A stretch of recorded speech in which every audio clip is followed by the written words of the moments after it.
بسم اللہ الرحمن الرحیم۔ معزز خواتین و حضرات، مرکز الحرمین الاسلامی ستیانہ روڈ فیصل آباد کے معروف علمی پروگرام فتاوی آن لائن کے ساتھ آپ کا میزبان میاں طاہر حاضر خدمت ہے۔ اسلامی تعلیمات اور سوال و جواب کا یہ program Galaxy cable network کے تعاون سے براہ راست آپ کی خدمت میں پیش کیا جاتا ہے۔ ریکارڈڈ پروگرام دیگر کیبل نیٹ ورک پر دکھایا جاتا ہے۔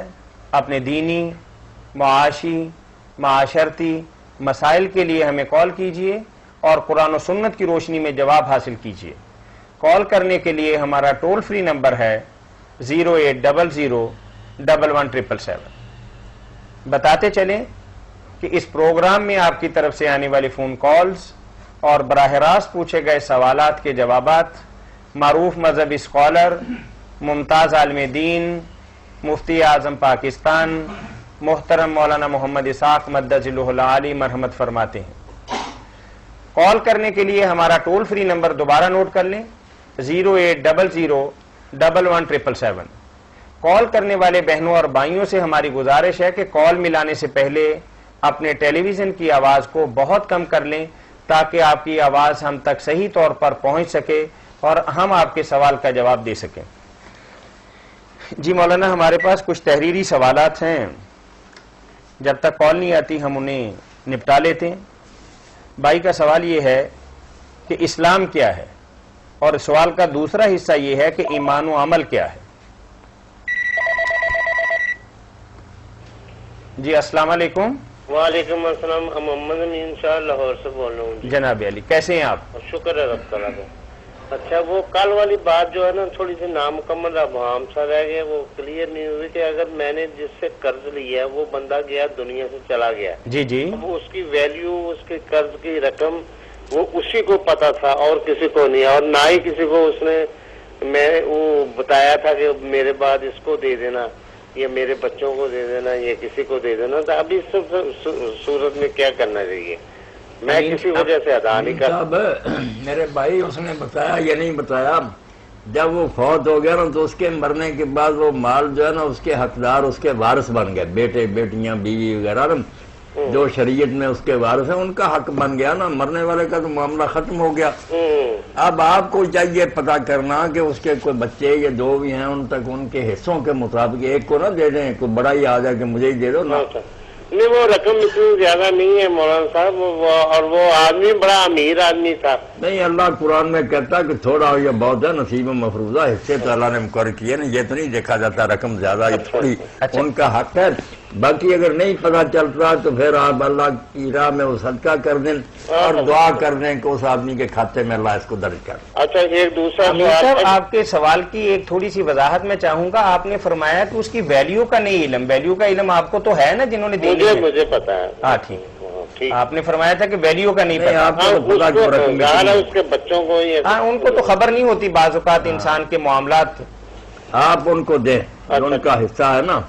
اچھا مولانا صاحب، یہ ہے کہ گھر میں جب نماز میں پڑھتا ہوں نا تو وہ اس وقت امین شاہ صاحب ذرا ایک لمحے کے لیے خاموش رہیے۔ میں اپنے یہاں تشریف لانے والے بھائیوں سے یہ گزارش کروں گا کہ جب پروگرام ہو رہا ہو تو بالکل ان کے نہ چلنے کی، نہ پھرنے کی، نہ سانس لینے کی آواز نہیں آنی چاہیے، اور کیمرے تک ان کو نہیں آنا چاہیے۔ یہ ایک دن کا معاملہ نہیں ہے، ماشاءاللہ ہمارے پاس وہ روز تشریف لاتے ہیں، آپ کو پتا ہے کہ یہ پروگرام ہو رہا ہے اور لائیو چل رہا ہے، تو اس میں تھوڑی سی ہمیں سب کو ذمہ داری ادا کرنی چاہیے۔ میں معذرت چاہوں گا کہ آئندہ کوئی صاحب اس طرح کی حرکت نہ کرے۔ جی امین شاہ صاحب۔ ہاں جی، وہ یہ ہے کہ میں گھر میں جب نماز پڑھتا ہوں اور بعض دفعہ مسجد میں نہیں جایا جاتا تو اکثر اوقات جو ہوتا ہے نا عمر کے تقاضے کی وجہ سے سمجھ لیں کہ رکعتیں بھول جاتا ہوں۔ یہاں الحمدللہ سورت جو شروع میں جو سورت پڑھنی ہوتی ہے، الحمدللہ کے بعد وہ میں جو ہے نا رکوع میں چلے جاتا ہوں، سورج سار نہیں ملاتا۔ یہ ایک مسئلہ ہے، خلطے مبس ہو جاتا ہے۔ جی اس سلسلے میں کیا کرنا چاہیے؟ کیا سجدہ جب زیادہ ہو جائے تو اللہ تعالیٰ پھر ساری چیزیں اپنی واپس لینا شروع کر دیتا ہے نا، یادداشت بھی واپس ہو جاتی ہے۔ یہ تو اللہ رحم کرے، ایسی نوبت آ جاتی کہ آدمی کو اپنا نام تک نہیں یاد آتا، دیر تک وہ بیچارہ سوچتا رہتا۔ یہ اللہ تعالیٰ کی مہربانی ہے، کسی کا ذہن آخر تک ٹھیک رہے تو آپ جب نماز پڑھتے ہیں نا تو رکھتے بھول جاتے ہیں، تو آپ رکعت زیادہ کر دیا کریں. اگر شک ہو گیا کہ 2 ہوئی ہیں 3 تو آپ سمجھ لیں 2 ہی ہوئی ہیں، ایک زیادہ پڑھ لیں اور آخر میں سجدے کر دیں 2، تاکہ شیطان کی ناک کٹ جائے اور روتا رہ جائے کہ میں نے اس کو بلایا تھا، اس نے تو کام زیادہ کر دیا. بنا عقل کرے کہ جو جھگڑا ہے نا کہ 2 ہیں یا 3 یا 3 ہیں یا 4، تو جو کم سائڈ ہے نا اس کو سمجھ لیں کتنی ہوئی ہیں 3، پھر ایک اور بڑھا دیں، بے شک 4 ہوئی تو 5 ہی ہو جائیں گی، اور بعد میں 2 سجدے کر لیں. مطلب جب مولانا چلیں آپ سے تھوڑی وضاحت اور چاہیں گے کہ ایسی حالت کے اندر کم پر بنا کریں گے یا زیادہ پر؟ آپ نے کم کی بات بتائی. ٹھیک، تھوڑی رکھتے جو ہے نا اسے پکا سمجھیں گے اور پھر اس کی تکمیل کریں گے جتنی نماز باقی. کم جو ہے وہ تو السلام پکی ہے نا علیکم. بات. جی صحیح بات. السلام علیکم. جی وعلیکم السلام ورحمۃ اللہ. بھائی سر وہ میں نے مفتی صاحب سے پوچھنا تھا کہ روزے کی حالت میں بندہ گانے سن سکتا ہے یا ٹی وی وغیرہ دیکھ سکتا ہے کہ نہیں؟ لا حول ولا قوت الا باللہ. یہ مولانا کی اجازت سے تو آپ گانے نہیں سن سکتے. چلے مولانا اس کا جواب دیجئے. جی السلام علیکم. وعلیکم السلام. لائن کٹ گئی تو میں مختصر مزید اتفاق یہ ہے کہ آپ کی کال کے درمیان میں ایک اور کال آ گئی، وہ ڈراپ ہوگی اور آپ آ گئے. اچھا ٹھیک ہے. وہ دو رکعتوں والی نماز ہے، 1 رکعت پڑھی تو 1 میں بھول گیا ہوں. تو وہ میں وضاحت کر دیتا ہوں. مولانا نے فرمایا ہے کہ جو بھی نماز ہو، جتنی رکعتوں کا آدمی کو یقین ہو کہ یہ میں پڑھ چکا ہوں، باقی کی تکمیل کر لے. اگر 3 اور 4 میں ڈاؤٹ ہو تو 3 تو پکی ہے نا، تو 4 ادا کر لیں گے. اگر 1 اور 2 میں ہے، 1 پکی ہے، دوسری ادا کر کے سلام پھیر لیں. ایک بڑھ جائے تو کوئی بات نہیں، پھر اس کے بعد 2 سجدے کر لیں. ٹھیک ہے. ٹھیک. اتحیات پوری پڑھنے کے بعد، تحیات درود شریف دعا سب پڑھنے کے بعد نا آخر میں جا کر 2 سجدے کر لیں. 2 سجدے کر اثر سلام پھیرے بغیر. نہیں، سلام پھیر کر کریں یا سلام سے پہلے کریں، یہ دونوں سنت ہے، چلو ٹھیک. دونوں طرح کر سکتے. بہت شکریہ. شکریہ. مولانا یہ جو سوال آیا کہ گانے کی حالت کے اندر، تو آپ یہ بتائیے کہ بغیر روزے کے گانے سنے جا سکتے ہیں؟ نہیں، وہ بھی نجائز. مطلب انہوں نے تو یہ پوچھا کہ روزے کی حالت کے اندر شاید بعض چیزوں کی ممانعت ہے نا، سامنے پڑی بھی ہوں تو ہم انہیں ہاتھ نہیں لگا سکتے کہ دین ہمیں منع کرتا ہے. اس سے یہی پتہ چلتا ہے کہ روزہ کے علاوہ جو ہے نا پھر ٹھیک ہے، روزے میں صرف منع پوچھتی ہے بچی، نہیں ہر حال میں نجائز. اچھا، دوسرے سوال کا حصہ یہ تھا کہ ٹیلی ویژن کا دیکھنا کیسا ہے؟ کہ آج پوری قوم جو ہے وہ نتیجہ دیکھنے کے لیے کہ کیا بنا سپریم کورٹ کے ٹورنامنٹ کا جو پرویز مشرف اور وکلاء کے درمیان اور سیاسی پارٹیز کے درمیان تھا، اس کے لیے تو ٹیلی ویژن دیکھنا لازم تھا نا حکومت پر کہ اپنی قسمت کا فیصلہ وہ سنیں. لیکن یہاں تو فرما رہے ہیں کہ حکومت نے فیصلہ لکھ کے بھجوایا. چلو وہ تو ان کی مرضی یا جنہوں نے فیصلہ کیا. ہم مطلب تو یہ کہ لوگوں کو اپنے معاملات سے لا تعلق نہیں آنا چاہیے. یہ کسی امت کی موت ہے کہ وہ سوچے ہی نہ کہ کیا ہو رہا ہمارے ساتھ. اس لیے سوچنا، غور کرنا، اخبارات پڑھنے، تبصرے سننے، یہ فرض عین ہے ہر بندے کا. وہ انسان ہی نہیں جو یہ چیزیں نہیں پڑھتا. دیکھو کہ ملک کے ساتھ کیا ہو رہا، میرے ساتھ کیا ہو رہا، قوم کے ساتھ. آپ یہ بالکل سوچیں اور فیصلہ کریں، اس پرڑے میں وزن ڈالیں جو حق والا ہے. یہ دینی ذمہ داری ہے، یہ کوئی مذاق نہیں ہے کہ اخبار یا رسالے پڑھنا یہ لازم ہے. جو لوگ صرف تلاوتیں کرتے رہتے ہیں نا، دیکھتے ہی نہیں کہ ملک غرق ہو رہا ہے، یہ امت جو ہے اس پر قیامت آئی ہوئی ہے، یہود نصارہ غالب آتے جا رہے ہیں، یہ بس ورد وظیفوں میں لگی ہوئی. مولانا برما کے اندر 1 لاکھ بخشو نکل آئے اور انہوں نے وہاں 3-4 مندروں کو نو گو ایریا قرار دے دیا. تو ہمارے مساجد کے اندر اور ہمارے علماء، جو ہمارے بخشو کہہ لیجئے عرف عام کے اندر، تو ان کا اس حوالے سے کیا کردار ہے مولانا؟ وہ سمجھتے ہیں کہ رویت حلال کمیٹی کا ممبر بنا دیا، امن کمیٹی کا کوئی نہ کوئی عہدہ دیتے ہیں، مراحت ملتی. تو وہ سمجھتے ہیں کہ کام پورا ہو. میں کہتا ہوں ابلیس کی مجلس شورا میں جو اقبال نے کہا، انہوں نے اپنی فتح کا اعلان کر دیا. بات وہی سچی ہے. اتنی آپ سے یہیں سے بات شروع کریں گے. جی السلام علیکم. آ جاتے کال. جی السلام علیکم. السلام ورحمۃ اللہ. جی عبداللہ لطیف بول رہے ہیں سر. جی ہمیں پتہ چل گیا تھا کہ کوئی ایڈمنسٹریٹر کی کال ہے، کیونکہ کسی نے ملا کے ہمیں حوالے کیا ہے. کہا تھا وہ مل نہیں رہا تھا. بالکل ایسا ہی تھا. کوئی بات نہیں، ٹھیک ہے، فرمائیے. جی مولانا سے ایک فتویٰ لینا تھا. جی جی. وہ ہم مجاہد ہاسپٹل کے لیے زکوٰۃ فنڈ اکٹھا کرتے ہیں نا رمضان میں لیجر اکٹھا کرتے ہیں. ٹھیک ہے. ایک صاحب نے ہمیں کہا جی کہ مجھے پتہ چلا ہے کہ بھئی وہ پتہ نہیں کچھ لوگوں نے یہ فتویٰ دیا ہے کہ اداروں کو زکوٰۃ نہیں لگتی. تو وہ کہتے جی کہ اگر آپ کسی مفتی سے یہ فتویٰ لے آئیں کہ بھئی اداروں کو بھی لگتی ہے جو، تو پھر تو ریٹرن میں لے کے جائیے نا تاکہ ان کو دکھا سکیں. وہ میرا مطلب لگتی ہے یہ تو میں مولانا سے پوچھنا چاہتا ہوں. ٹھیک ہے ٹھیک ہے. اب مصیبت تو یہ ہے اسداللہ صاحب کہ ان لوگوں نے ایک بات بنائی ہوئی ہے کہ زکوٰۃ کی ادائیگی کے لیے تملیک شرط ہے. کسی شخص کو نا فرد کو مالک بنایا جائے، وہ بے شک پھر اداروں کو دیتا رہے. مالک بنائے بغیر یہ کہتے ہیں زکوٰۃ ادا نہیں ہوگی. اپنی طرف سے ایک بات بنائی. اس کے بعد یہ ہے کہ رہتے بھی نہیں اس بات پر. طالب علم کو آفس میں بلاتے ہیں محتمم کہ یہ زکوٰۃ تجھے دے دی، اسی وقت کہتے ہیں آپ مدرسے کو دے دیں. وہ بیچارہ لے کر جا نہیں سکتا. اگر مالک ہے تو اس کو لے جانے دو. نہیں، یعنی ایک ڈرامہ ہے کہ تملیک ہے اور پھر یہ ہے. تو اصل بات یہ کہ یہ تملیک وغیرہ کوئی چیز نہیں. اداروں کو، مسجدوں کو، مسجدیں بھی انہوں نے نکال دی نا کہ ہر جگہ تو مسجدوں کو نہیں دینا. لیتے بھی ہیں بہانوں سے. کس دین میں آیا کہ مسجدوں کو، مسجدیں، سرائیں، مسافر خانے، فوجی چھاؤنیاں، ٹینک، بم، سب کے لیے زکوٰۃ تو مجھ کو اپنے پاؤں پر کھڑا کرنے کا ہے نا ذریعہ.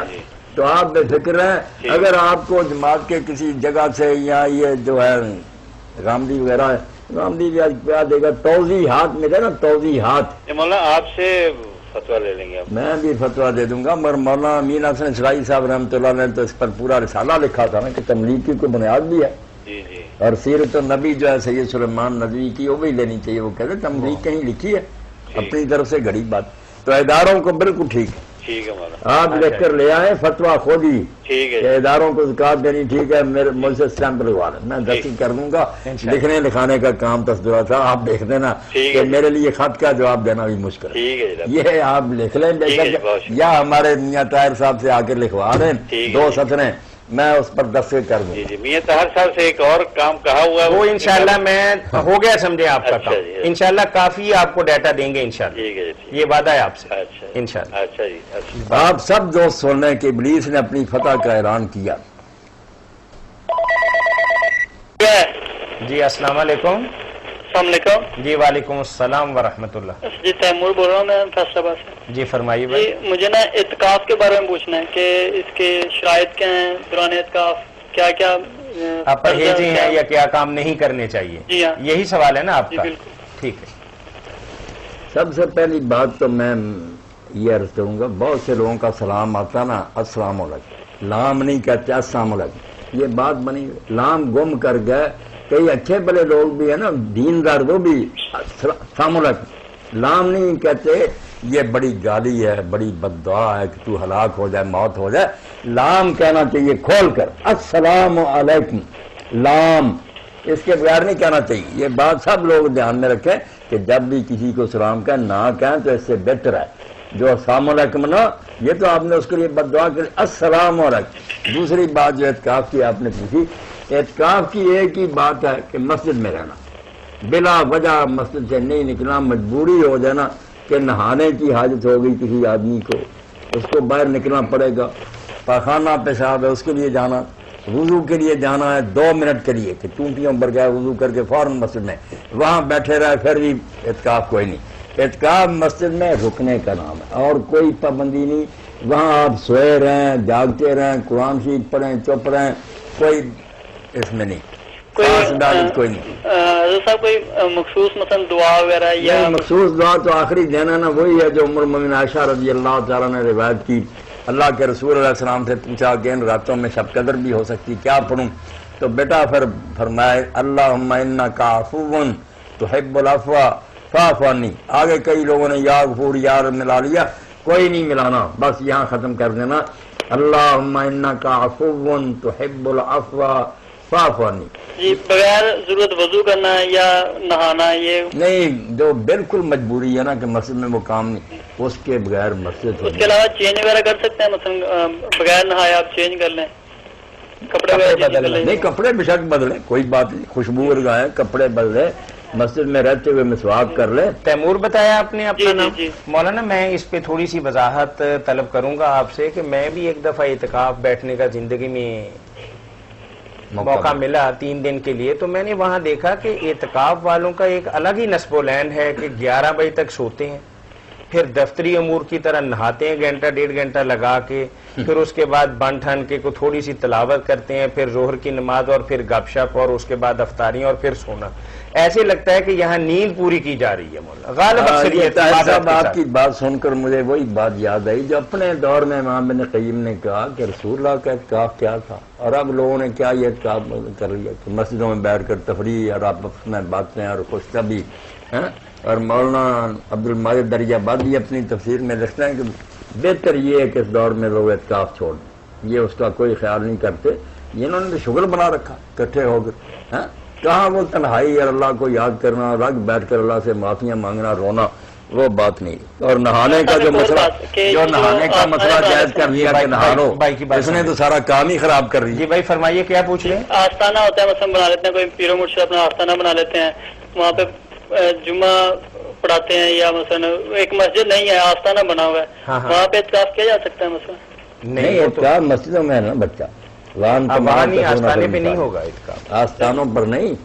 نہ بے شک وہاں جتنا جی چاہے ذکر ہوتا، مسجد ہونی چاہیے، یعنی باقاعدہ نماز جمعہ ہونا چاہیے وہاں. ہاں، نماز جمعہ اور مسجد ہونی چاہیے. چلیں ٹھیک ہے، تھینک یو. اللہ تعالیٰ خیر سے رکھے، قبول فرمائے.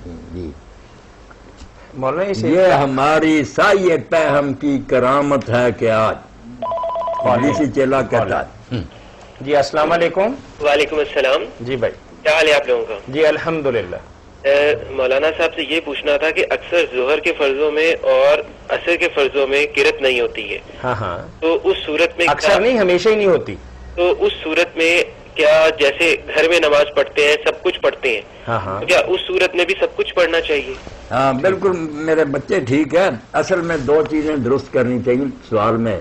ایک تو جو ہے نا عالم بھی جیسے محفل قرأت، آپ نے بھی قرأت لفظ بولا، قرأت نہیں بولنا چاہیے. قرأت تو عورتوں کو حیض آتا ہے نا، اس کو کہتے ہیں قراءت، لمبا کر کے قراءت. یہ ہے پڑھنے کا مصدر. یاد رکھیں کوئی نہ لکھے اس طرح کہ الف لکھ دیا حمزہ، الف لکھ کر اس کے بعد حمزہ ہے قراءت، قرآن کی طرح. ہاں جیسے قرآن لکھتے ہیں بالکل قرآن کی طرح بھی نہیں، قراءت کہنا لفظ. ایک تو یہ بات ہے، قرأت نہیں قراءت. سب پڑھے لکھے بھی درست کریں. اور دوسری بات ہے کہ قرأت تو جو کہتے ہیں آپ، قراءت جو میں کہتا ہوں وہ تو ہوتی ہے.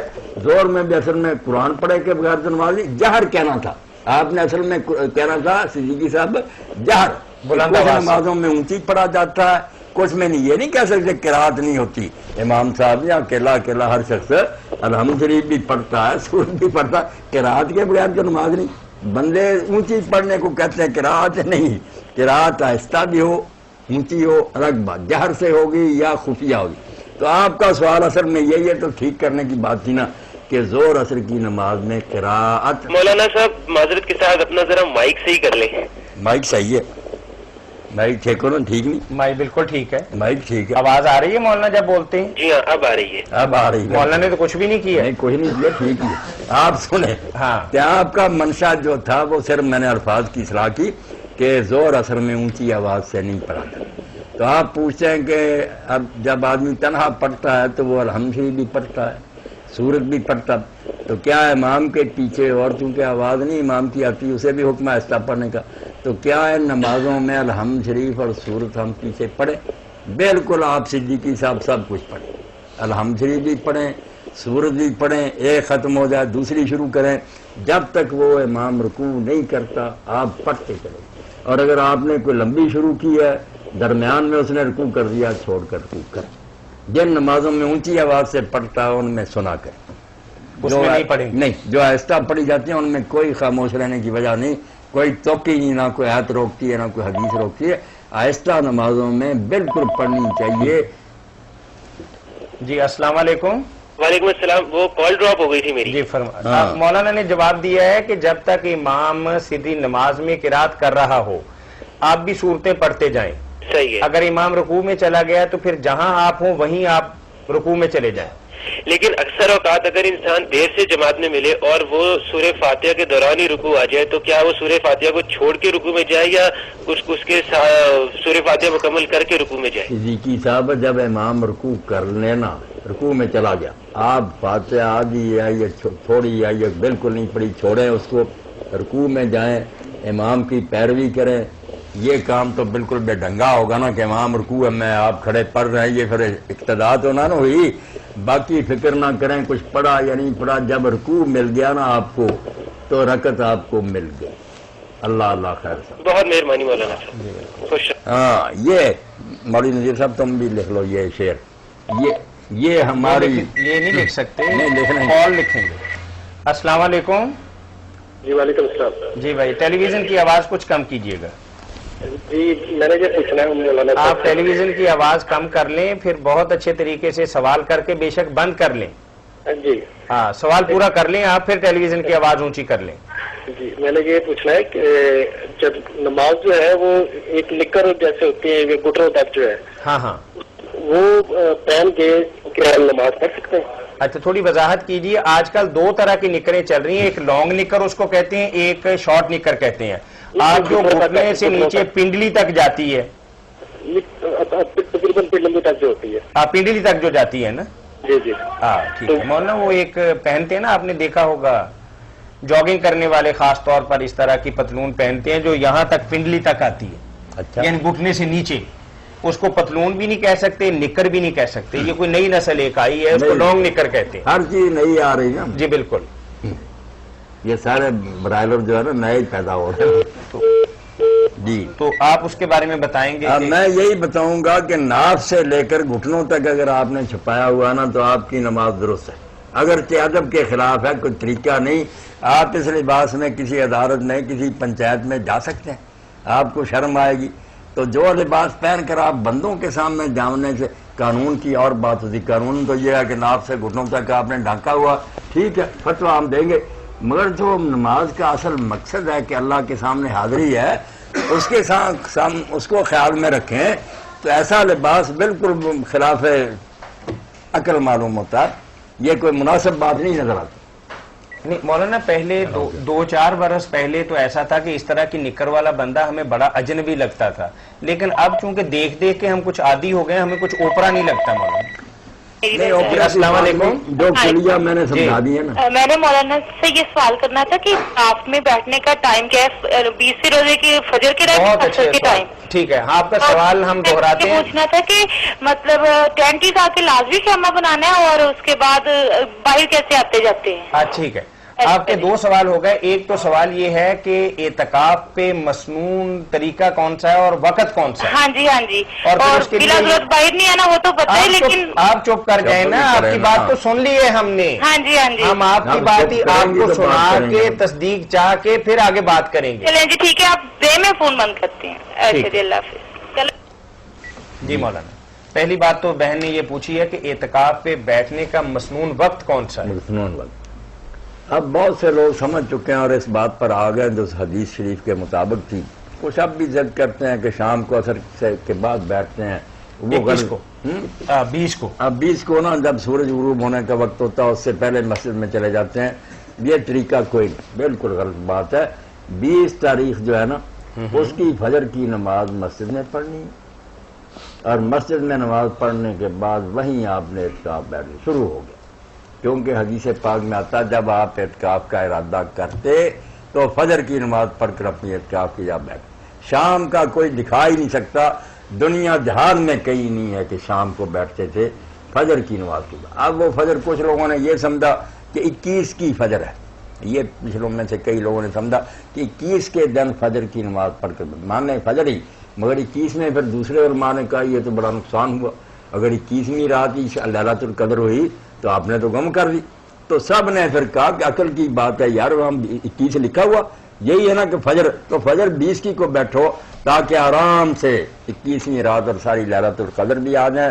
اور وہ جو حدیث پاک کا لفظ ہے کہ فجر پڑھ کر بیٹھتے اس پر بھی عمل. ٹھیک ہے یہ بالکل ٹھیک، کئی جگہ یہ عمل بھی شروع ہو گیا، اچھا کئی یہ اہل جو حدیث علماء نے بھی لکھ دیا کہ چلیں، ٹھیک مکہ مدینہ میں تو ہم نے مولانا کبھی نہیں دیکھا کہ وہاں چادروں کا ایک خیمہ سا بنایا ہوا ہو اور الگ الگ نمبر الاٹ کیے ہوں کہ وہیں جا کے بیٹھنا ہے. وہاں تو ایسے ہی ہے، کیجول لوگ بیٹھ جاتے ہیں، جہاں جگہ مل گئی. اعتکاف والے کا پتہ بھی نہیں چلتا وہاں. یہاں تو دور سے ہی پتہ چل جاتا ہے کہ یہ 3 نمبر خیمے والا معتکف ہے.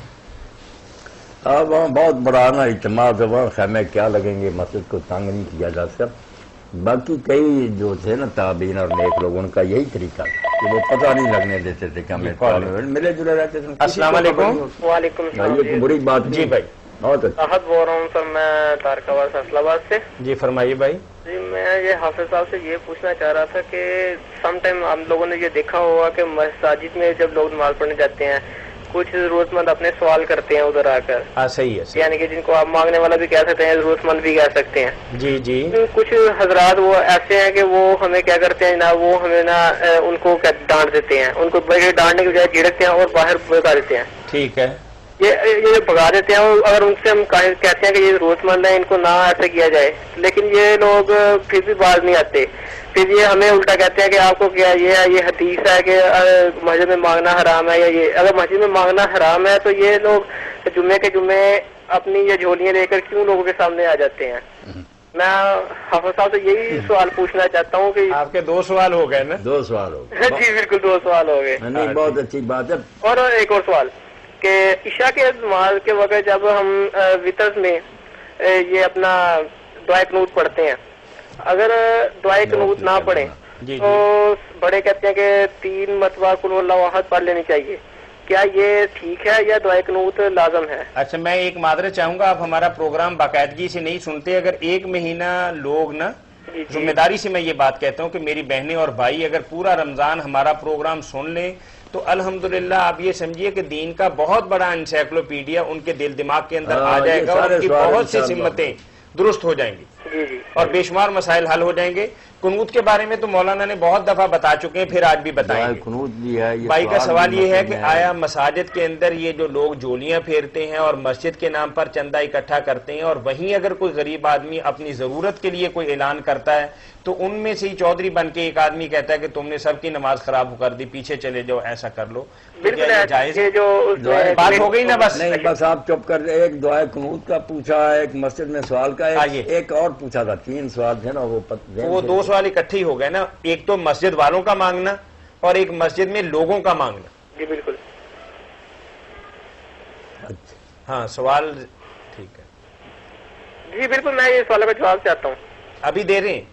تھینک یو جی. اللہ حافظ. اچھا جو سوال آپ نے کیا ہے کہ دعائے قنوت یاد نہیں تو اس کی بجائے قل هو اللہ 3 بار پڑھ لے، یہ تو میرے عزیز بالکل غلط بات ہے. دعائے قنوت کے بدلے کوئی دعا پڑھ سکتا ہے. اگر وہ دعا جو عام طور پر پڑھی جاتی ہے اللہم انا نستعینک کا یا اللہم اہدنی، وہ یاد نہیں تو آپ کوئی دعا پڑھیں. بے شک رب جعلنی مقیم الصلاۃ، رب اغفر لی ولوالدی، ایسی دعائیں ربنا دعا کرنی ہے. دعا یہ قرات کا موقع نہیں کہ قرآن شروع کرنے.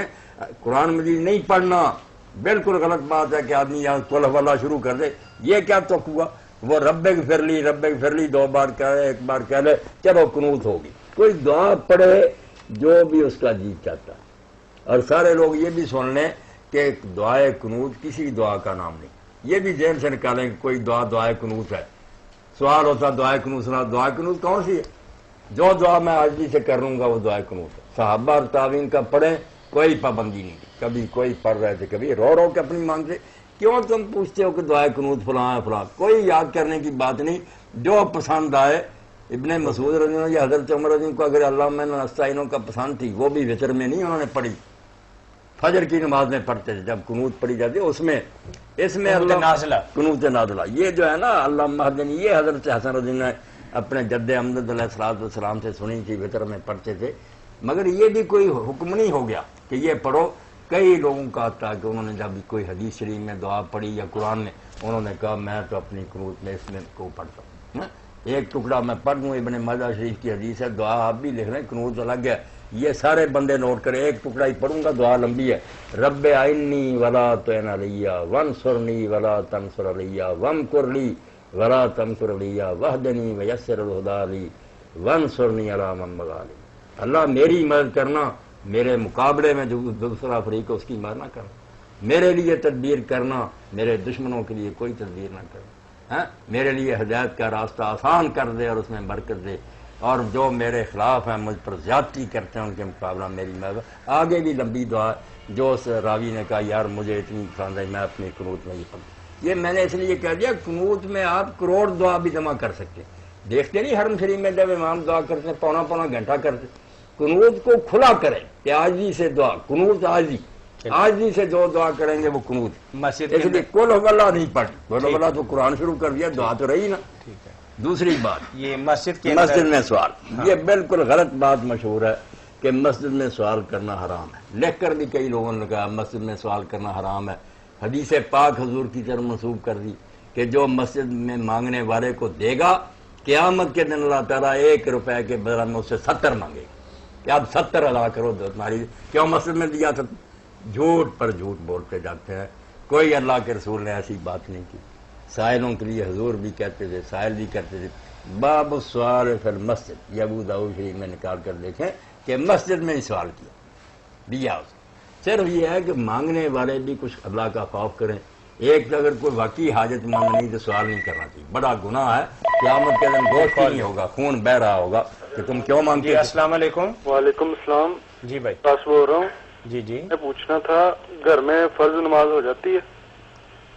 ہو جاتی ہے مگر خسارہ تو بہت ہے بھائی، 27 نمازیں چھوڑ کر یہاں تو ٹکے ٹکے پر جان دیتے ہیں کہ وہاں سے یہ نفع ہو رہا، وہاں سے، اگر 27 نمازوں کا ثواب ہو ایک پڑھنے سے تو اس کی بجائے ایک ہی نماز قبول کرنا گھاٹا تو بہت ہے، بڑی مشکل سے یہ جائز ہے، کوئی اتنا اچھا کام نہیں۔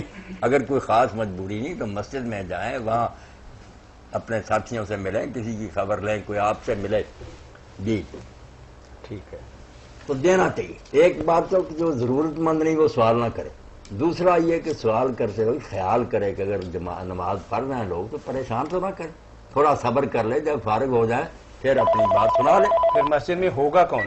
کال لیتے ہیں مولانا۔ جی السلام علیکم۔ وعلیکم السلام۔ جی بھائی، جی مولانا صاحب سے یہ پوچھنا تھا، جب امام عشاء کی نماز پڑھتے ہیں یا زور کی مغرب کی پڑھتے ہیں تو وہ قرات کرتا ہے پہلی 2 رکعت میں، جی جی، تو اس کے پیچھے جو مقتدی ہیں وہ بھی الحمد شریف یا سورہ پڑھیں گے، اور جب امام چپ کر جاتا ہے آخری جو 2 رکعت آتی ہیں عشاء میں، 4 رکعت ہوتی ہے نا فرض کی، تو آخری 2 رکعت میں بھی پھر وہ سورہ یا الحمد شریف اس کے پیچھے پڑھے گا یا چپ رہے گا امام کے پیچھے؟ چلیں بات واضح ہوگی، ٹھیک ہے جی مولانا فرمائیے۔ کیا فرمایا؟ وہی سوال کر رہے ہیں کہ قراءہ خلف الامام، امام کے پیچھے مقتدی پڑھے گا یا نہیں پڑھے گا؟ پڑھے گا فرض میں، اور جہری کا بھی پوچھا ہے اور سری کا بھی پوچھا ہے۔ بھائی تیروں کال کا میدان تو ہے وسیع، 1400 سال سے یہ جھگڑا چل رہا ہے، ڈھیروں کتابیں ہر فریق نے لکھ لی ہیں، سب کے پاس کچھ نہ کچھ ہے بھی، مگر بات جو ہے نا انصاف کی اور حق کی وہ یہ ہے کہ جہری نمازیں جو ہے نا ان میں تو خاموش رہ کر امام کی قرات سننا، فاتحہ بھی اور دوسری سور بھی، یہی بہتر ہے، نہ گڑبڑ کرے، سنیں توجہ سے، خضوع سے۔ انشاءاللہ جب وہ امام کی نماز کے فاتحہ کے بعد آمین کہہ دے گا نا تو ساری فاتحہ اس نے پڑھی دی۔ دوسری جو نمازیں ہیں جن میں آہستہ پڑھتا ہے ان میں الحمد شریف بھی پڑھنی چاہیے، بین رکعتوں میں امام ساتھ سورج ملاتا سورج سے بھی ملانی چاہیے۔ یہ انصاف کی بات ہے، جو بڑے بڑے حنفی اور مالکی مان گئے کہ جھگڑے کی بات الگ ہے، انصاف کی بات یہی ہے۔ باقی جو ہر نماز میں پڑھے مگر امام کو ڈسٹرب نہ کرے، اچھے طریقہ سے آہستہ آہستہ پڑھ لے، گناہ وہ بھی نہیں کرتا۔ حضرت عمر رضی اللہ عنہ جیسے عبادہ بن صامت، ابو ہریرہ، ایسے چوٹی کے لوگ نا اونچی رکعتوں میں بھی امام کے پیچھے فاتحہ پڑھتے تھے، اس لیے کہا ہے نا منہ میں پتھر پڑے گا، بکواس یہ بھی نہیں کہنا چاہیے، پڑھ بھی سکتے ہیں مگر پڑھنا آرام سے ہے کہ امام کو نہ تنگ کرے، اور اگر نہ پڑھے بالکل کسی نماز میں بھی نہ پڑھے تو ایسے بھی صحابہ کرام موجود تھے جو امام کے پیچھے نہیں پڑھتے تھے۔ خود امام بخاری رحمۃ اللہ علیہ اپنے رسالہ جزء القراءات میں مانتے ہیں کہ زید بن ثابت کاتب وحی، عبداللہ بن مسعود، عبداللہ بن عمر جیسے لوگ امام کے پیچھے نہیں پڑھتے۔ ایک چوتھا گروہ بھی تھا جس کا مولویوں کو نہیں علم تھے، وہ قراءت نہیں کرتے تھے، یہ میں بتاؤں گا آج نیا ہی۔ جی السلام علیکم۔ وعلیکم السلام محترم، میں قدیر الدین بات کر رہا ہوں فیصل آباد سے۔ اچھا، نماز عشاء کا میں نے پتہ کرنا تھا تھوڑا سا کہ اس میں جو وطر ہیں اس میں خانہ کعبہ شریف میں ہاتھ اٹھا کے دعا مانگتے ہیں. جی بالکل. لیکن ہمارے ہاں لوگ جو ہیں وہ سر دعائے قنوت کے لیے ہاتھ باندھ لیتے ہیں. ٹھیک ہے. آپ مجھے ایسا طریقہ بتائیں اس کا. یعنی سنت طریقہ کیا ہے وطر کی ادائیگی کا؟ جی یہی سوال ہے نا آپ کا؟ یہی سوال ہے. دوسرا یہ کہ اگر ہم ادھر کرتے ہیں ایسے ہاتھ اٹھا کے دعا مانگتے ہیں نا, قنوت پڑھتے ہیں, تو لوگ عجیب سی نظروں سے دیکھتے ہیں. سوال ٹھیک ہے. ٹھیک ہے. ہاں جی, یہ اس کے بارے میں تفصیل. یہی میری بھائی قیامت آئی ہوئی ہے کہ اگر کوئی دوسرا طریقہ کرے تو یہ لوگ اس کو اجنبی سمجھتے ہیں, یہ عجیب ہی کام. علم نہیں نا. آپ یہ سن لیں کہ قنوت جو وطر میں پڑھی جاتی ہے نا, اس کے بارے میں کہ وہ کیسے پڑھی جائے, خود امام ابو حنیفہ رحمۃ اللہ علیہ کے, دوسروں کو تو چھوڑیں, ان کے اپنے مسلک میں 3 طریقے ہیں. امام ابو حنیفہ رحمۃ اللہ کہہ کے رفع یدین کر کے ہاتھ باندھ لو پھر پڑھو. ان کے شاگرد جو ہیں بڑے جو چیز جسد سے قادر قضات امام ابو یوسف رحمۃ اللہ علیہ, وہ کہتے ہیں امام صاحب اس نے کوئی قرآن پڑھنا کہ ہاتھ باندھے, دعا کرنی ہے اور دعا کی جاتی ہے ہاتھ اٹھا کر, اس لیے وہ کہتے ہیں سینہ کے برابر ہاتھ اٹھانا یہ ٹھیک ہے.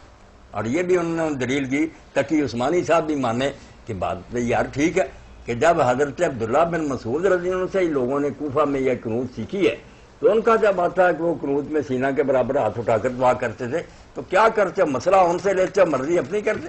اور تیسرا طریقہ جو ہے وہ امام صاحب کے دوسرے شاگرد امام محمد ابن الحسن کا, کہ نہ اٹھائے نہ باندھے, لٹکا کر پڑے, جس طرح رکوع کے بعد. جی السلام علیکم. لٹکائے رکھے اور پڑھتا رہے. جی السلام علیکم. جی مولانا. تو زیادہ بہتر تو آپ نے میری بات میں سے سمجھ لیا ہوگا کہ ہیں یہ سارے ٹھیک, نماز سب کی درست ہے, سینہ کے برابر اٹھا کر پڑھے تو زیادہ بہتر. حضرت ابن مسعود, حضرت عمر دونوں سے آتا ہے کہ وہ یہ زیادہ اچھا. جی السلام علیکم. جی وعلیکم السلام. کیا حال ہے؟ جی الحمدللہ. اچھا سر, ایک تھوڑا جا پوچھنا سی. جی کہ افطاری تو پہلے دعاواں کافی ساری منگیاں جاندیاں نے. جی جی. اگر سر صرف درود پاک ہی بار بار پڑھا جاوے تو وہ کیسا ہے؟ حضرت صاحب کو ذرا پوچھ کے. آپ یہ بات سن لیں جی کہ یہ جو روایت ہے نا کہ ابن ماجہ میں کہ جب روزہ افطار کرتے ہیں اس وقت روزہ دار کی دعا قبول ہوتی ہے, یہ خود صحیح نہیں. بات میری سن لیں کہ یہ حدیث پاک جو ہے نا حضور سے ثابت نہیں ہوئی. یہ ثابت ہے کہ 3 دعائیں رد نہیں ہوتی, جن میں سے روزہ دار کی دعا 15 گھنٹے اس کی رد نہیں ہوتی. اس لیے روزہ کے دوران دعائیں کرتے جائیں آپ. یہ بات یاد رکھیں جی, وطر جو افطار کے وقت والی نا کہ روزہ دار افطار کے وقت جو کرتا رد نہیں ہوتی, ضعیف روایت ہے. یہ کہ روزہ دار مظلوم اور والد جو اولاد کے لیے دعا کرتا ہے یہ رد نہیں ہوتی, یہ پکی ہے. ثلاثہ دعوات مستجابات, تو سارا دن آپ کے لیے دعاؤں. مولانا اب جو افطار پارٹیاں ہوتی ہیں یا مساجد کے اندر کچھ دروس القرآن کے اہتمام کیے جاتے ہیں, آخر میں 5-10 منٹ اس اجتماعی دعا کے لیے خاص طور پر مختص کیے جاتے ہیں کہ سارے روزہ دار مل کے دعا کریں. بس وہ ابن ماجہ کی ضعیف روایت کے لیے پھرتے ہیں, نہیں کرنا چاہیے. اچھا وہ الگ بات ہے کہ درس ہوا اور سارا بعد میں مجلس ختم ہو رہی ہے. السلام علیکم. الگ ہے, افطار کا اس سے تعلق نہیں. وہ تو جب بھی ہوگی کوئی مجلس جی فرمائیے. کر سکتے. جی میں نے آپ سے 2 سوال کرنے ہیں. جی کیجئے. سب سے پہلے تو مفتی صاحب کو کہنا وہ بہت پیارے لگ رہے ہیں آج, ماشاءاللہ. میری ٹوپی ٹھیک لگ رہی ہے بیٹا. اچھا اور ٹھیک ہے. اس بات کی کہ ہر وہ دلیل لے کر جو بھی بات ہوتی ہے اس پر یقین کرتے ہیں, وہ مجھے بہت پسند آئی.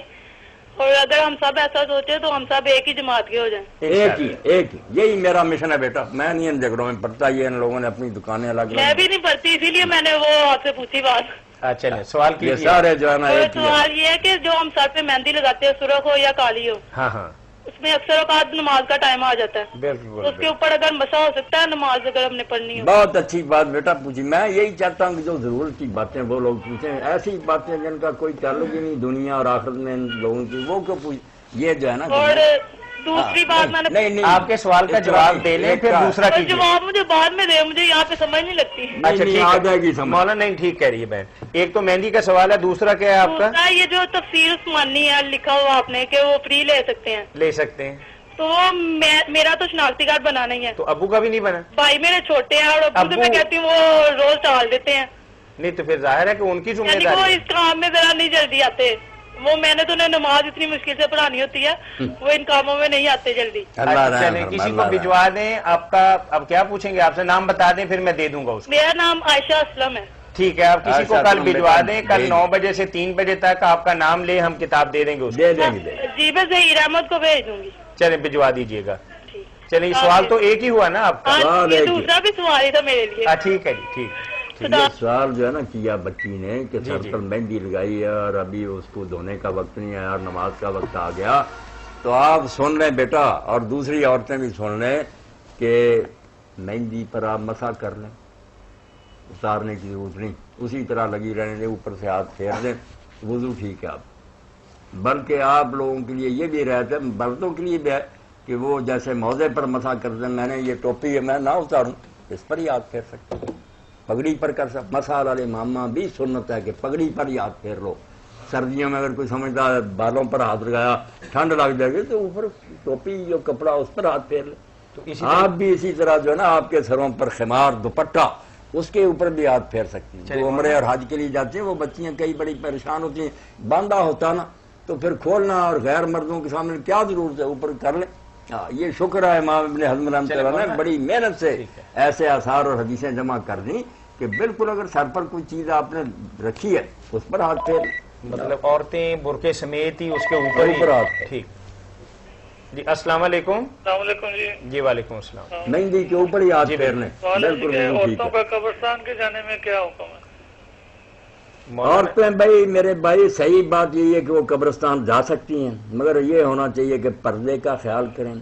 ایسے دن جب کہ وہاں میلے لگے ہوتے ہیں، عاشورہ وغیرہ دوسرے بہت مرد بھی اکٹھے، وہ خیال کرنا چاہیے ان دنوں میں نہ جائیں، اور بعد میں بھی صبر سے حوصلہ کر کے جائیں. یہ نہیں وہاں بین ڈالنے شروع کر دیں تو جا سکتے. علماء کرام کہتے ہیں کہ حضور صلی اللہ علیہ وسلم نے لعنت فرمائی، اور لعنت فرمائی تھی بالکل ایسے تو مردوں پر بھی فرمائی تھی نا پہلے کہ مرد بھی نہیں جا سکتے قبرستان، مگر جیسے انہیں اجازت دے دی اے لعن اللہ زوارات. اس کا سنیں میں بات کر رہا ہوں، آپ جب سوال کر لیں میرے ذہن میں سارا بنا بنایا نقشہ میں ایسا کلیئر کرتا ہوں، سوال نہیں رہتا. آپ جلدی کرتے ہیں نا، آپ سن لیں گے سب باتیں آ جائیں گی جو آپ کے ذہن میں. کہ کچھ لوگ کہتے ہیں کہ آپ نے عورتوں پر لعنت کی، لعن اللہ زوارات القبور. تو اس کے 2 حل ہیں. ایک تو یہ کہ زوارات کا امام شوکانی کہتے ہیں ظاہرات نہیں کہ زوارات جو جھانکتی رہتی، روز پیشہ یہی ہے کہ گھر میں ٹکتی نہیں، قبروں کا ہی، یہ بھی بے پردگی. زوارات کیا بڑی یہ بھی ٹھیک بات ہے. اور دوسری بات ہے کہ یہ سب پہلے کی باتیں ہیں، بعد میں اللہ کے رسول نے اجازت دے دی. اس کی دلیل صحیح مسلم میں دیکھنا چاہیے کہ ام المومنین عائشہ صدیقہ رضی اللہ تعالیٰ عنہ نے رسول اللہ سے پوچھا کہ یا رسول اللہ جب میں قبروں کو دیکھنے جاؤں تو کیا پڑھوں؟ آپ نے پورا سلام سکھایا. وہ میرے بتانے پر لوگوں نے بورڈوں پر لکھ کر ترجمہ ساتھ لگا کر یہ کئی قبرستانوں میں لگا دیا. جو عام ہم سلام پڑھتے ہیں، عام بندوں نے یاد کیا السلام علیکم یا اہل القبور، یہ نہیں ثابت، ضعیف ہے. السلام علیکم اہل الدیار من المؤمنین والمسلمین وإنا ان شاء اللہ بکم لاحقون انتم لنا سلف ونحن لکم انتم لنا فرط ونحن لکم تبع اسأل اللہ لنا ولکم العافیہ. یہ خود سکھایا. آپ نے کہا نہیں کہ ایسا تو نے قبروں کو دیکھنا کیوں، پہلے کہا کہ جب میں قبریں دیکھنے جاؤں کیا پڑھ. السلام علیکم. وعلیکم السلام. جی بھائی یہ مولانا صاحب یہ پوچھنا تھا کہ جو وتر ہیں ہاں وہ عشاء کے ساتھ ہی پڑھنا زیادہ افضل ہے یا تہجد کے ٹائم؟ تہجد کے وقت پڑھنے زیادہ افضل ہے، مولانا تو یہی فرماتے ہیں. اچھا تو بات یہ ہے کہ 2 نفل پڑھ سکتا ہے بندہ، صبح 2 نفل پڑھے اور بعد میں 3 وتر پڑھ لے، یہ بھی ٹھیک ہے، یا 8 یا 11 نفل ہی پڑھنے پڑیں گے تہجد کے؟ آپ کو موقع ملے نا اور دل آپ کا چاہے تو 2 4 جتنے نفل چاہے پہلے پڑھ لیں، بعد میں وتر پڑھ لیں. وقت اگر تھوڑا ہو تو 2 ہی پڑھ لیں اور اس کے بعد وتر پڑھ لیں. وتر کے بارے میں جو میں کہتا ہوں نا وہ میری بات ہے ذرا عام لوگوں سے الگ. میں 3 وتر ایک سلام سے نہیں مانتا. میری تحقیق کے مطابق یہ کوئی شے نہیں، نہ اس کا کوئی ثبوت ہے. کئی اہل حدیث حضرات نے جب حضور نے فرمایا 3 نہ پڑھو، اس کا حل کر لیا کہ پڑھتے ہیں درمیان میں اتحیات نہیں بیٹھتے. کچھ حنفی حضرات ہیں مغرب کی طرح پڑھتے ہیں. لا توتروا بثلاث، آپ نے کہا 3 وتر نہ پڑھو، نہیں پڑھنے. یہ 2 رکعتیں پڑھنی الگ، اتحیات درود سلام پھیر دینا ایک الگ شروع کرنی جیسے مکے مدینے میں ہو رہا. یہ ہے جو بالکل صحیح حدیث میں ہے. اماموں نے زیادہ نے اس کو قبول کیا. مدینہ میں تو امام مالک نے کہا مدینے میں کوئی بندہ جانتا ہی نہیں کہ 3 وتر اکٹھے پڑھے. اس لیے اصل بات تو ہے کہ یہ 2 الگ پڑھیں ایک الگ. اگر آپ نے وہ طریقہ کرنا جو لوگ کرتے ہیں وہ بھی کرتے رہے، میں اس کو حرام نہیں کہتا، مگر اس کا ثبوت نہیں کوئی. جی ٹھیک ہے. مولانا عورتوں کا گھر پہ اعتکاف بیٹھنا کیسا ہے؟ عورتوں کی بات چل رہی تھی، ایک دلیل اور دیں کہ جب ام المؤمنین عائشہ رضی اللہ تعالیٰ مکہ گئی نا تو ان کے بھائی جب یزید کی بیعت زبردستی لینی شروع کی گئی تو حضرت ابوبکر کے بیٹے عبد الرحمن نے مسجد میں اٹھ کر کہا کہ یہ تم لوگ کیوں کیسر و کسرا کا دین زندہ کرنا چاہتے، کافروں کا نظام دوبارہ لانا چاہتے کہ باپ مرے اور بیٹا بیٹھ جائے؟ تو مروان جو گورنر تھا اس نے کہا گرفتار کر لو، وہ بھاگ کر اپنی بہن کے گھر چھپ گئے، صحیح بخاری میں۔ تو پھر مروان نے وہاں دروازے پر جا کر کہا کہ یہی ہے جس کے لیے سورہ احقاف کی آیت اتری تھی، اس میں بہت برے کلمے اترے ہیں۔ تو اماں نے اندر سے کہا کہ تو جھوٹ بولتا ہے، ابو بکر کے خاندان کے لیے صرف وہ آیتیں اتری ہیں جن میں میری برات اور کچھ نہیں اترا، اور تیرے باپ پر حضور نے لعنت کی تھی اور تو اس وقت اس کی پشت میں تھا، وہی لعنت جو ہے تیرے اندر بھی۔ تو پھر یہ عبد الرحمن بیچارے ڈر کر کے پکڑ کر شروع مدینہ چھوڑ گئے، مکہ چھپ گئے۔ یہ جو بھگت رہے ہیں نا عدالتوں سے فیصلے اس وقت سے شروع ہونے، لوگ مجھے کہتے کیا کروں، قیامت آ گئی اسی وقت سے، دلیل لکھیں حدیث میں کیا ہے، ہمیں کسی کی جنت دوزخ سے کیا، مگر بربادی اسی وقت سے ہوگی۔ نظریہ ضرور مکہ سے 10 میل دور بیچارے حبشی پہاڑ کا دم چھپ گئے اور وہاں بیچارے اچانک سوئے مر گئے۔ اب اماں عائشہ رضی اللہ عنہا کو دیر تک یہ شک رہا کہ یہ اچانک موت نہیں ہوئی، یہ حکومت کی سازش، کوئی ایسی بات کی گئی ہے جیسے عبد الرحمن اس طرح مر گیا، یہ کوئی بات ہے کہ سویا اور مرا ہی رہ گیا۔ پھر ان کی لاش مکہ لائی گئی اور وہاں قبرستان میں دفن کیا گیا۔ تو حضرت عائشہ رضی اللہ عنہا جب عمرہ کے لیے گئیں تو قبرستان گئے، وہاں 2 شعر بھی پڑھے، صحیح بخاری میں، اب ان کا تو موقع نہیں، بڑے دردناک روئیں کہ میں اور تو ایسے ہی تھے کہ جیسے بچھڑے نہیں گئے، مگر جب بچھڑ گیا تو اب تو یوں معلوم ہوتا کبھی اکٹھے ہوئے ہی نہیں، بھائی تو چلا گیا چھوڑ کر مجھے۔ جی السلام علیکم۔ السلام علیکم۔ چلو چنگا بند ہو گیا جی ٹھیک ہے یہ مولانا اچھا نہیں بعد میں ختم کیا کر۔ تو جب وہاں تھی تو یہ بھی کہا کہ اگر عبد الرحمن اس وقت میں ہوتی جب تو فوت ہوا تھا تو مکہ لاش نہیں لانی تھی، جہاں فوت ہو گیا تھا دفن کر دینا تھا، کیوں ادھر سے ادھر لاش لے جانی تھی۔ اور یہ بھی بات کہی کہ اگر میں اس وقت تیری زیارت کر لیتی، تیرا چہرہ دیکھ لیتی تو آج نہ آج۔ بہت روئی اور بہت غم سے کہا۔ جب واپس آئی تو کسی نے کہا ماں رسول اللہ نے تو قبروں پر جانے سے منع کیا، یہ مستدرک حاکم میں صحیح حدیث ہے۔ تو اماں نے کہا تمہیں پہلی بات کا پتہ ہے، حضور نے روکا تھا مگر پھر ہمیں اجازت دے دی، اس لیے بالکل جائز ہے، بار بار نہ جاتی رہیں، کبھی چلی جائیں، پردہ کا خیال رکھیں، بین وغیرہ نہ کریں۔ جی اب کوئی سوال اگلا؟ جزاکم اللہ خیر۔ جی عورتوں کے اعتکاف کے متعلق گھر پہ بیٹھنا کیسا ہے؟ بالکل جائز، یہی کرنا چاہیے۔ السلام علیکم۔ وعلیکم السلام۔ حضرت ایک چھوٹا سا سوال تھا میرا کرنے کا، یہ تھا کہ ہمارے ہاں یہ عورتیں جو ہیں نفلی عبادت گھروں میں محلے کی عورتیں اکٹھی ہو کے نفلی عبادت کرتی ہیں جیسے صلاۃ تسبیح، اس میں یہ کہ صلاۃ تسبیح کی جماعت کروا سکتی ہے عورت؟ نہیں کروا سکتی، نہیں کروا سکتی میرے بھائی۔ یہ آپ چارہ کریں کہ اپنے گھروں کو اس بدعت سے پاک کریں، یہ تو قیامت آتی جا رہی ہے کہ نفل نمازوں کی جماعتیں شروع ہو گئیں، مسجدوں میں اعلان ہو رہے ہیں، بعد جماعت صلاۃ تسبیح ہوگی، یہ فرض نماز ہے جس کے لیے کر رہے ہیں آپ، یعنی کہ مسجدوں میں بھی الاؤ نہیں ہے، یہ غلط ہے، نہیں ہونا چاہیے ایسا۔ تو ہماری جو وطر ہیں، جو ہمارے سوری یہ تراویحیں پڑھاتے ہیں، یہ بھی تو نفلی عبادت ہی ہے نا؟ یہ بھی بڑی مشکل سے میرے بھائی مانا گیا کہ صحابہ کرام رضوان اللہ علیہم اجمعین نے اس کی منظوری دے دی تو امت نے کوئی سر جھکا دیا، ورنہ یہی سوال اٹھتا ہے کہ نفل نماز تو جماعت سے ہوتی نہیں، تو لوگوں نے کہا یار تراویح اور جو صلاۃ کسوف ہے نا اس کو باہر رہنے دو، ہے تو بحث بڑی یہ بھی ہوئی کہ یہ کیا کام ہے، اور اللہ کے رسول نے فرمایا بھی تھا کہ فرضوں کے علاوہ نفل نمازیں اپنے گھروں میں بہتر، اسی کے تراویح کے لیے کہا تھا، اب لوگوں نے اس کو چھوڑ دیا تو کیا کریں۔ ہمارے بڑے عالم تھے، نیک تھے، فوت ہو گئے، مولانا عزیز بیدی رحمۃ اللہ علیہ، وہ لکھتے رہتے تھے کہ یار یہ تراویح جائز بھی اگر مانی جائے تو افضل کہاں گیا، جو خود رسول اللہ کہتے تھے گھروں میں پڑھو، اور جو حضرت عمر نے کہا کہ پچھلے وقت پڑھو، وہ کہاں، وہ فتویٰ کھا گئے کہ لوگوں اس وقت کی بجائے سو جاؤ، واللاتی تنامون عنہا افضل من اللاتی تقومون یرید آخر اللیل، کہ لوگوں جب پہلے حصے میں پڑھتے نہیں اس سے بہتر پچھلا ہوا، ایک دن حضرت عمر نہیں ملے، جب لوگ پڑھ کر نکلے شور و گل تھا گلی میں، کیا ہے، کہا تراویح پڑھ کے، فرمایا ٹھیک ہے پڑھ لے، کیا ہے یہ کر رہے، وقت تو اچھا وہ ہے، ہم تو اسی وقت پڑھیں گے، مسئلے کو چھپا لیا۔ اب بھی بہتر یہی ہے، دیوبندی بریلوی ہر ایک کا میں دکھا سکتا ہوں کہ مانو پچھلا وقت 4 فرض 2 سنت پڑھ کر سو جاؤ، تراویح کی بجائے تہجد پڑھو، نماز ہی تہجد ہے۔ جزاکم اللہ خیر۔ مولانا آج کا جو دور ہے، خاص طور پر آج کا دن، کیونکہ ایک فیصلہ آیا ہے اور فیصلہ شاید قوم کے مزاج کے یا طبیعت کے یا ارادوں کے مطابق نہیں ہے، کیونکہ قوم ایک بہت بڑی قربانی کے بعد ایک آس لگائے بیٹھے تھی کہ کسی نہ کسی طریقے سے ہمیں اسے حکمران سے نجات ملے گی، تو وہ کچھ لوگ کہتے ہیں کہ ان کے خلاف نکلنا جہاد ہے، اور کچھ لوگ کہتے ہیں کہ خبردار جو ان کے خلاف نکلے تو بخاری کی ایک روایت کے حوالے سے آپ لوگ تو مجرم ٹھہریں گے، اللہ کے نبی صلی اللہ علیہ وسلم نے منع فرمایا۔ اور بھائی اسی حوالے سے کتاب لے کر آئے ہیں، سوال کی شکل میں میں وہ حوالہ حدیث بھی پڑھ دینا جی بالکل۔ وہ بخاری شریف کی روایت ہے جی، 1847 نمبر ہے، کتاب المناقب، باب و علامات النبوت فی الاسلام۔ لکھا ہے کہ میرے بعد ایسے امام، حاکم یا امیر ہوں گے جو نہ تو میری ہدایت سے ہدایت حاصل کریں گے اور نہ میری سنت سے سنت اخذ کریں گے۔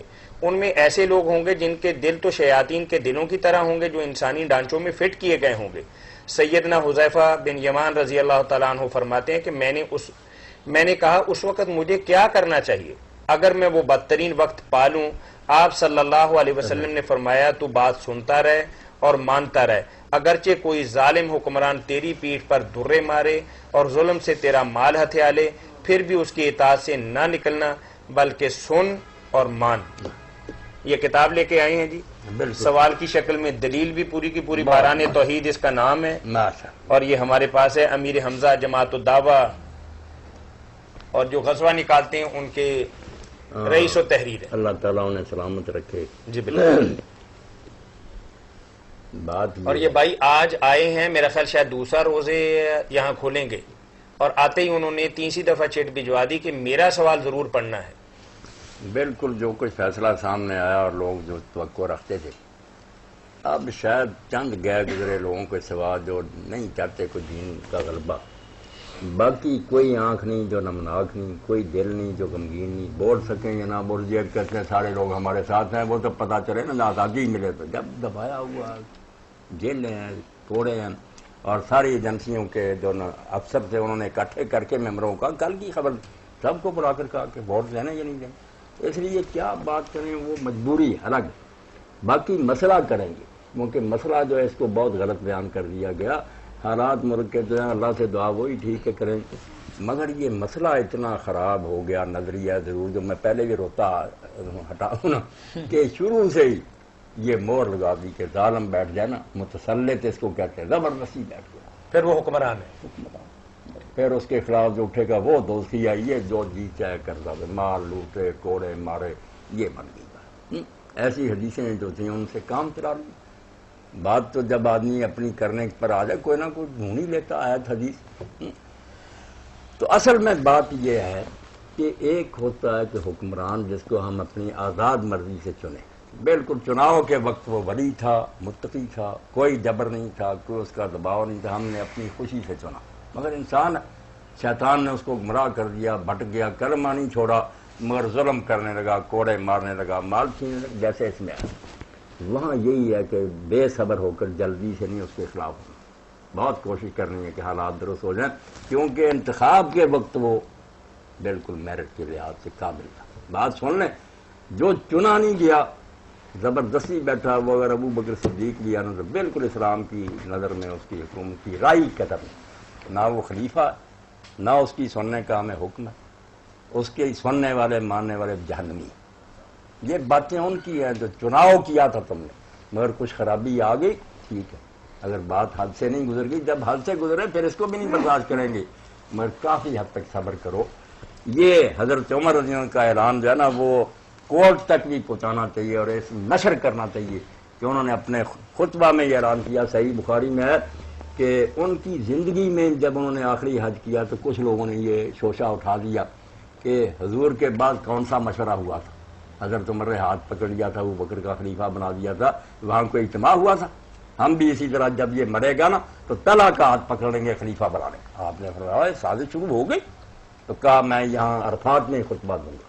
تو اچھے سمجھدار لوگوں نے کہا یہاں ہر قسم کے لوگ ہیں، دیہاتی، ان پڑھ، بدو، یہ گہری باتیں کیا سمجھیں گے، آپ مدینہ جا کر یہ خطبہ دیں۔ تو حضرت ابن عباس کہتے ہیں میں پھر جا کر ممبر کے ساتھ بیٹھ کہ آج بہت نہ ایک اہم تقریر ہوگی، بڑی تقریر ہے، اس میں رجم کا مسئلہ سنسار کا بیان کیا اور باتیں.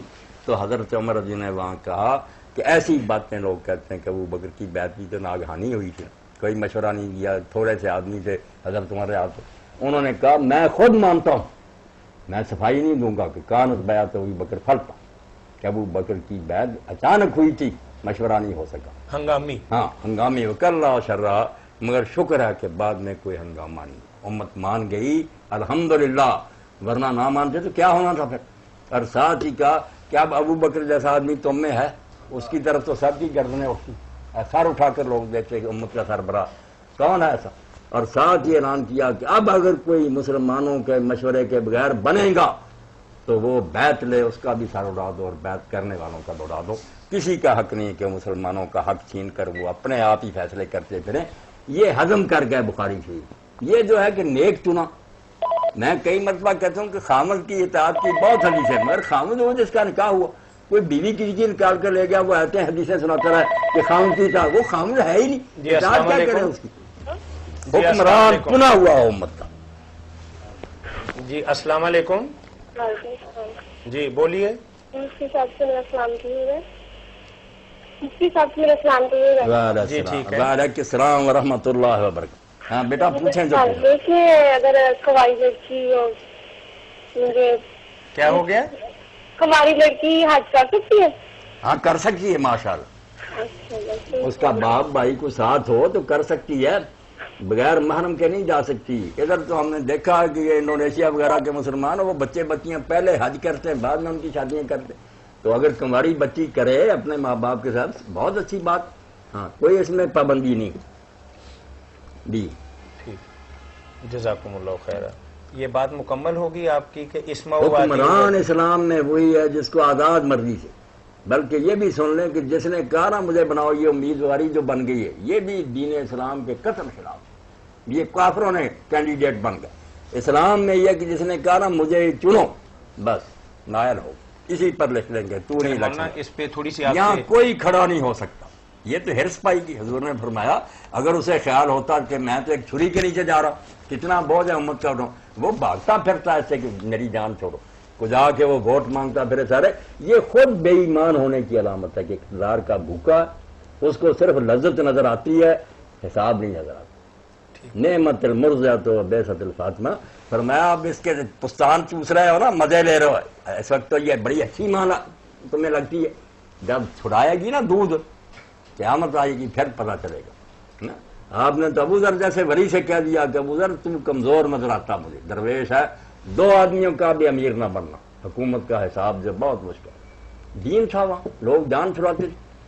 یہ تو کافروں کی ہے جمہوریت کی، انہوں نے ووٹ مانگو، گھر گھر چلو، امیدوار بنو. اس سے ہی نہیں لوگ فیصلہ کرتے کہ یہ جو کروڑوں لگا رہا ہے. میں کہتا ہوں جاوید ہاشمی نے سچ بولا. اس نے کہا یار کیا تک وہ رکھتے ہو کہ ہم صحیح کریں گے، 10 کروڑ ہم لگا کر سیٹ جیتتے ہیں. پہلے وہ 10 کروڑ پورا کرنا ہوتا، اگلے الیکشن کی فکر ہوتی 10 کروڑ اور جمع کرنا، پھر ڈیرا ہوتا، لوگ آتے ہیں ان کو کھلانا بنا. اس لیے تم نے جو طریقہ بنایا ہوا ہے وہاں پھر وہ ممبر نہیں ایماندار رہ سکتا. اس کا دماغ خراب ہے کہ کروڑوں خرچ کر کے تمہارا بھلا کرتا پھر.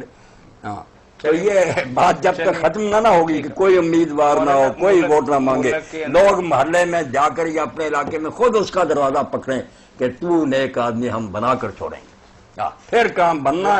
ورنہ یہی ہے کہ جس کا اثر رسوخ ہے جو دھان دوسری والا جیت جائے. مولانا ہم سیاسی جماعتوں کی بات نہیں کرتے، ہم جو جماعتیں اپنے آپ کو اسلامی جماعتیں یا مذہبی جماعتیں کہلاتی ہیں ان کے ہاں بھی کچھ ایسا ہی طریقہ کار ہے جو عام سیاسی جماعتوں کے اندر. بس یہی بات نہیں، وہ جو دین کا نام لیتے ہیں خود ان کے اپنے کردار کے اندر اور نظام کے اندر یہ بات ہو گیا ختم. یہ کہہ کر اٹھتے ہیں خدا بندہ تیرے یہ سادہ دل بندے کدھر جائیں کہ درویشی بھی عیاری ہے سلطانی بھی عیاری. چلیں اس خوبصورت شعر کے ساتھ ہم شکر گزار ہیں فتاوی آن لائن کے مفتی مولانا محمد اسحاق مدد ذلہ العالی کے اسلامی تعلیمات کا پروگرام فتاوی آن لائن ہر روز گلیکسی کیبل نیٹ ورک کے تعاون سے براہ راست آپ کی خدمت میں عصر تا مغرب پیش کیا جاتا ہے.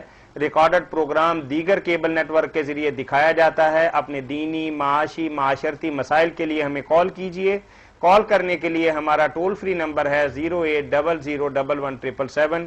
اس کے ساتھ ہی کل تک کے لیے اپنے میزبان میاں طاہر کو اجازت دیجیے۔ اللہ حافظ۔